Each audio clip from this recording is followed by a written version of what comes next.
Bismillahirrahmanirrahim. Assalamualaikum warahmatullahi wabarakatuh. Alhamdulillah wa syukurillah, la haula wala quwata illa billah. Allahumma shalli ala sayyidina Muhammad wa ala alihi wa sahbihi ajma'in. Amma ba'd. Anak-anakku yang dirahmati Allah, bagaimana kabarnya? Semoga semuanya dalam keadaan sehat, tetap semangat dan selalu berbahagia. Alhamdulillah, pada sore hari ini kita bisa bertemu kembali dalam acara Kurma tutup Ramadan SMITKH Umat pada Ramadan hari ke-8.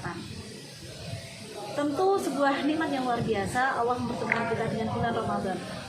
Sebagaimana doa dan harapan kita yang sering sekali kita panjatkan sejak bulan Rajab yang lalu. Allahumma barik lana fi Rajab wa Sya'ban wa balighna Ramadan. Ya Allah, berkahilah kami di bulan Rajab dan Sya'ban, sampaikanlah umur kami pada bulan Ramadan. Nah, hari ini sejak Selasa yang lalu atau hampir sepekan ini kita sudah berada di bulan Ramadan. Tentu ini sebuah nikmat yang luar biasa. Allah mengabulkan doa dan harapan kita. Allah memberikan kesempatan kepada kita untuk bertemu dengan bulan yang mulia, Syahrul Quran, Syahrul Mubarak, bulan Ramadan. Nah, bagaimana bentuk syukur kita kepada Allah atas dikabulkannya doa dan harapan kita? Sebuah keniscayaan tentunya kita mengisi waktu-waktu Ramadan kita lalui dengan memperbanyak amal soleh, dengan memperbanyak ibadah, dengan melakukan aktivitas-aktivitas yang semakin mendekatkan diri kita kepada Allah SWT. Anak-anak yang dirahmati Allah, kebaikan-kebaikan di bulan Ramadan dilipat gandakannya pahala terserah dalam setiap waktu yang berlalu di bulan Ramadan, di hari-hari selama bulan Ramadan, baik itu ketika buka puasa, ketika sahur, ketika tarawih, ketika siang hari kita sedang menahan lapar dan dahaga dan sebagainya. Nah, pada kesempatan sore hari ini Humus akan menyampaikan tata cara berbuka puasa sebagaimana yang telah dicontohkan oleh Rasulullah Muhammad SAW. Yang pertama adalah ketika kita menanti saatnya berbuka, maka mari kita perbanyak zikir, kita perbanyak sholawat, kita perbanyak tilawah, kita murojaah dan sebagainya. Jangan sampai kemudian waktu-waktu menjelang berbuka puasa kita gunakan untuk hal-hal yang kurang bermanfaat. Kita gunakan untuk hal-hal yang sia-sia. Contohnya apa? Misalnya kita justru menggunakan waktu menjelang maghrib untuk main game, untuk ngabuburit, berjalan-jalan, yang dimana di sana kemudian terjadi ikhtilaf, kita ngobrol tidak jelas dan sebagainya. Tentu ini sebuah aktivitas yang tidak semakin mendekatkan diri kepada Allah, namun bisa jadi mengurangi pahala puasa kita. Kemudian yang kedua adalah menyegerakan berbuka. Nah, anak-anak yang dirahmati Allah, tentu saat berbuka adalah saat yang dinanti oleh hampir semua orang yang berpuasa.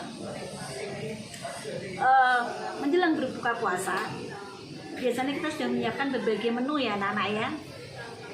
Oleh orang tua kita sudah memasak, menyediakan berbagai menu sehingga kita rasanya sudah tidak sabar untuk menyantap menu tersebut. Makanya kemudian salah satu anjuran Rasulullah adalah kita menyegerakan berbuka puasa ketika sudah maghrib sudah tiba. Maka segera tinggalkanlah aktivitas yang lain. Begitu terdengar azan, begitu maghrib tiba, segeralah berbuka puasa, segeralah menyantap hidangan yang telah tersedia untuk membatalkan puasa kita. Bagaimana disebutkan dalam sebuah hadis, la yazalun nas bi khair ma'ajalul fitar. Senantiasa berada dalam kebaikan orang-orang yang mendahulukan berbuka puasa, yang menyegerakan berbuka puasa. Maka sekali lagi, ketika menjelang puasa kita sedang melakukan sebuah aktivitas, maka segeralah menuju ke tempat berbuka puasa untuk membatalkan puasa kita. Ini menjadi salah satu hadis yang seharusnya kita laksanakan, yang seharusnya kita lakukan karena merupakan anjuran dari Rasulullah Muhammad SAW sebagai teladan utama kita.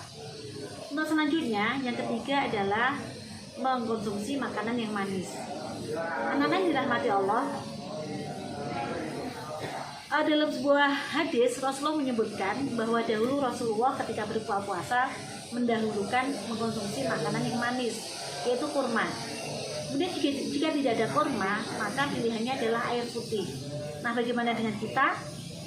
Barangkali karena kita di Indonesia, kita bisa menggantinya dengan makanan manis yang lain ya. Teh manis misalnya, cola, es sirup dan sebagainya begitu ya. Tapi tentu saja jangan berlebihan ya. Mengapa kita dianjurkan mengkonsumsi yang manis-manis? Karena dalam sebuah penelitian disebutkan ketika kita mengkonsumsi gula, maka kemudian gula ini akan diproses dengan lebih cepat untuk mengganti energi kita yang hilang selama kita berpuasa. Berbeda ketika kemudian yang kita konsumsi adalah makanan yang banyak mengandung karbohidrat, misalnya gorengan atau langsung makan nasi gitu ya. Maka proses untuk merubah menjadi energi butuh waktu yang lama gitu. Padahal kita tahu ya, kebanyakan di Indonesia kalau berbuka puasa tanpa gorengan nggak asik gitu ya. Maka biasanya kita langsung deh mengonsumsi gorengan, mendoan, bakwan, tahu isi dan sebagainya. Maka mari sedikit demi sedikit kita barangkali bisa memulai untuk mendahulukan mengonsumsi yang manis, terutama kurma ya.